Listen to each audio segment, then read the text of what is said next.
It's graduation day at the small New England college where my dad taught. It's a burst of color and excitement. When I was little, he'd carry me up on his shoulders and I'd marvel at the pageantry. I loved the wizard-like academic robes that all the professors wore.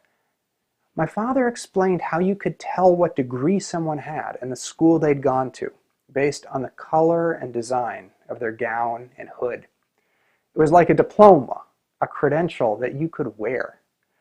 I couldn't wait to have one of my own. My dad taught biochemistry for decades and was one of those beloved professors. Graduation for him was a frenzy of thankful hugs and handshakes, eager introductions to parents. Countless careers in science and medicine were launched in his Bio 101 class, and it was clear he made a difference. I suppose I inherited a love of teaching from my dad, and I planned to be a professor, just like him. I headed to grad school to do a PhD, studying microbiology and biochemistry. But along the way, my dad's path and mine started to diverge. During long days in lab, I got impatient. I wanted to teach.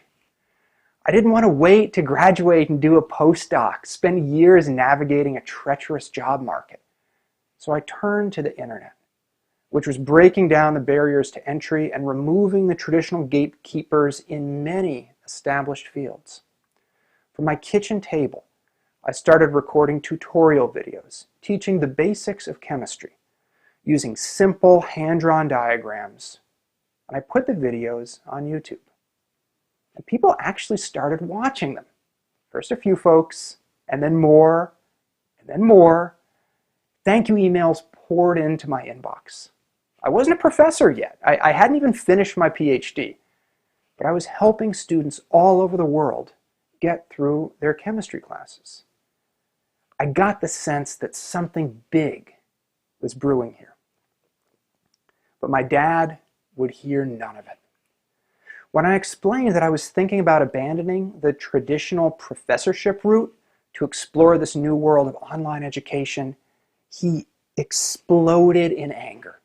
"Oh, Tyler, you'd have to be an idiot to think that anyone would care about this stupid YouTube thing." I shot back with a dig. I said, "Every single day, my videos teach 10 times as many students as you'll teach in your whole career." It would have really hurt if he'd had any conception of what I was trying to describe. But maybe he was afraid to think about the way his world, steeped in tradition, was on the brink of change. It used to be that students had one professor, the one standing at the front of the lecture hall. But increasingly, if that professor wasn't a good fit, students could go online and seek out videos from other educators to help them learn. It was like an online marketplace where students could essentially choose their own professor, and it was free. Some of these video creators were instructors from institutions, but others could be brilliant teachers who didn't even have a college degree. Students chose the teachers that helped them learn best, and the most popular teachers rose to the top. I wanted to bring my dad into this new world. I suggested we create a video series for intro biology. His lectures, crafted and perfected over decades, took terrifying subjects like the Krebs cycle and transcription and made them crystal clear and beautiful. They could help millions of students a day. Why would any other college need a Bio 101 professor, I joked. But it was something I'd seriously thought about a lot.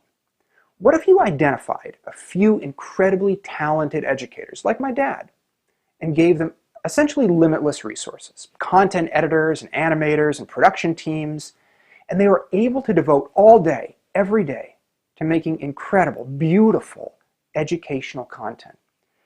It seemed like this could fundamentally change a field where many professors all around the world were teaching essentially similar courses, particularly at the introductory level. But each professor rarely had the time and resources to go all in. Incredible education content felt like something that could scale, a key concept driving so many of the new revolutions in tech. You could be the world's biology teacher, I said. Oh, you'd have to be an idiot to think that I'd want to be some kind of YouTube star. Oh, I was furious. And then, shortly thereafter, unexpectedly, he died. Right before I graduated from MIT. It upended my life. But there was a silver lining that felt slightly cosmic. He left me a little bit of money that allowed me to step off the academic path and try my own thing. I poured myself into work, churning out videos day and night. And I also started to interact more with my viewers. And I learned that they were almost all folks who weren't served well by the rigid structure of traditional academia. Countless college students told me how they did all their learning from videos like mine. They attended class only 3 or 4 times during a semester just to take the tests. Others were trying to switch careers in middle age, and they needed to take courses piecemeal. They needed half of this degree and a quarter of this one. A single dad writes me and says how he's trying to go to nursing school to show his young daughters he can be something. He can't understand a word his professor says, but my videos get him through a critical class. Comments like his are often followed by an ominous, "So why am I paying the school and not paying you?" I wonder why these people have to go through the motions of attending a class when they're learning all the material on their own. Why can't they get course credit in other ways? Why isn't anyone paying attention to what these people need? I can't offer diplomas from my YouTube channel, but once there's a way for students to earn course credit, no matter how they learned the material, in class or on their own, the online marketplace of different teachers and different learning approaches will explode. There'd be serious competition for who could teach students the best. Meanwhile, as I madly upload videos, my views go through the roof. Job offers start to come in. Random people start recognizing me on the street.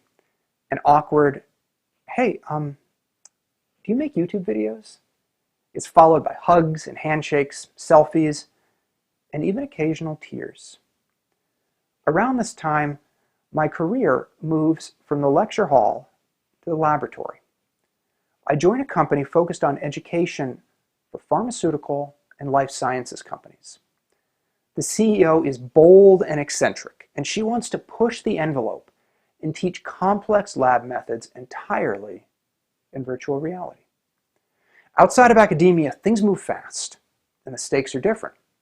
The goal for me used to be a final exam grade. Now it's a patient's health, a life-saving therapy. For the team I joined, it was a rare chance to think deeply about lab instruction. In undergrad, I rarely knew what I was doing in labs. A couple drops of this and a couple drops of that, and poof, it would turn red.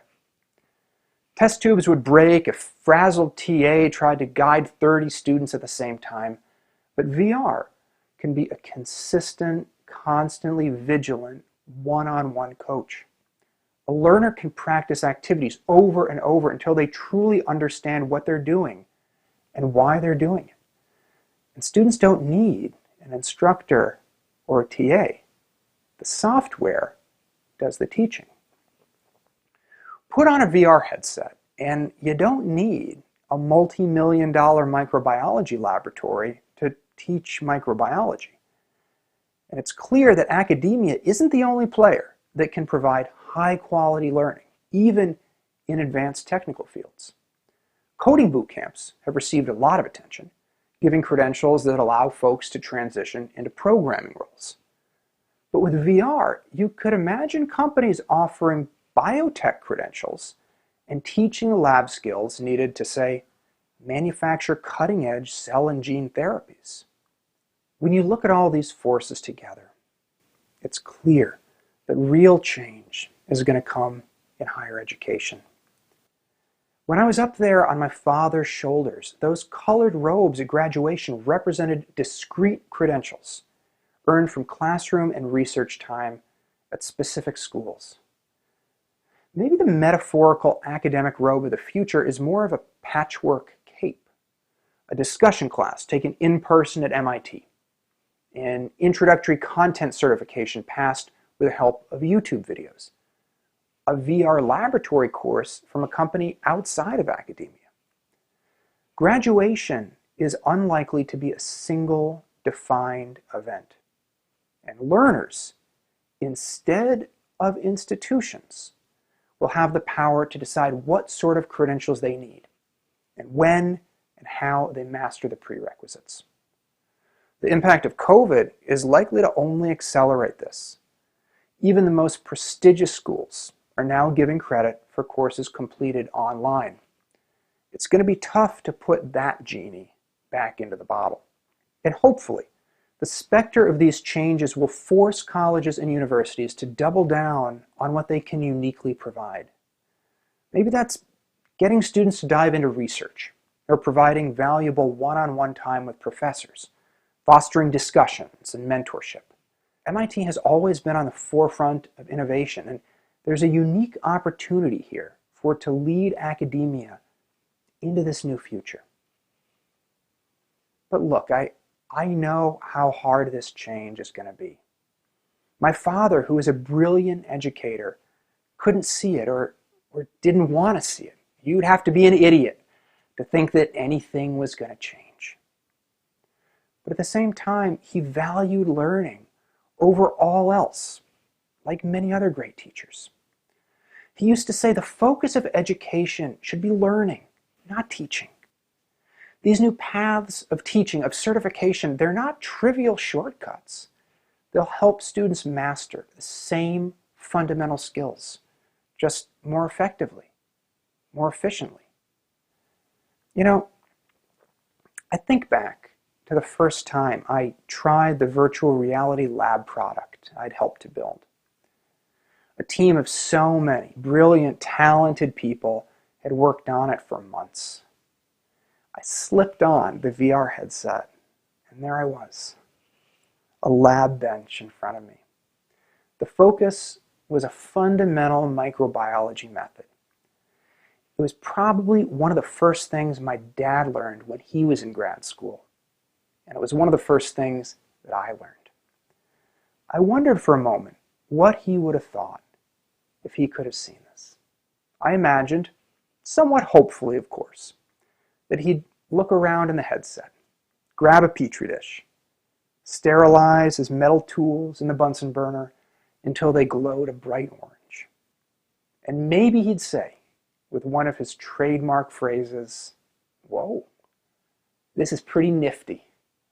You'd have to be an idiot if you can't tell. This is the future of education." Thank you.